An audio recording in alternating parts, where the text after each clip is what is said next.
So there's something you need to understand about Rick and Morty is that the humor is very subtle.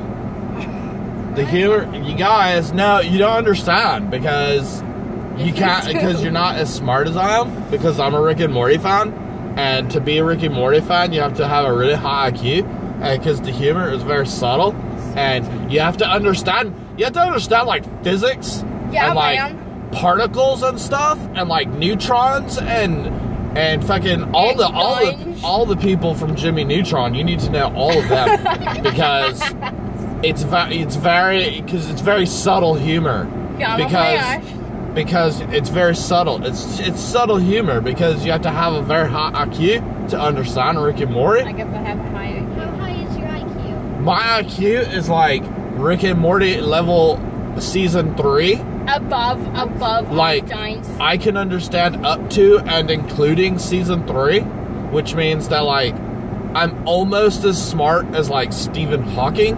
And Stephen Hawking, he did like, I think he discovered how the Earth floats in the space or something like that, right? Because he's so smart. He's so smart. He understands Rick and Morty like season 5, and that's like 2 seasons away.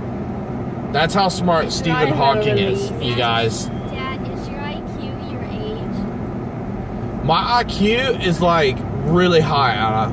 You just don't understand. Einstein's. Yeah, see, you can't understand how high my IQ is because you're not a Rick and Morty fan, which means that you're not really smart. It's going to But sound I do British. watch Rick and Morty. You watch it, but you don't watch it like I do. Oh my gosh, because you're gonna say that. you watch it and you're like, oh, ha ha ha, he turned himself into a pickle. But I watch it and I understand like the existentialism of like life is all put into that part. Like when he goes, I'm Pickle Rick, what he's really saying is that I'm in pain. the Earth is a big ball spinning in space, and that we're all space dust, and that nothing matters. That's shut up. You're just saying it's retarded because you don't understand Rick and Morty because you don't have an IQ. The subtle humor is very subtle.